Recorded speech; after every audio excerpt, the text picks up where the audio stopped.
That was July 4th.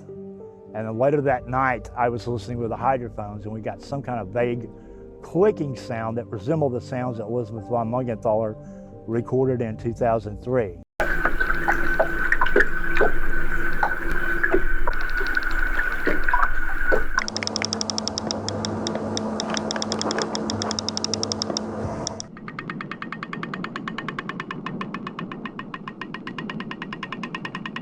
These sounds remain unidentified.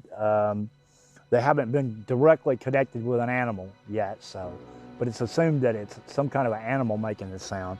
Can't rule out that it's fish making noises of some sort, because a lot of the fish in the lake make sounds that can resemble echolocation clicks of a whale or a dolphin.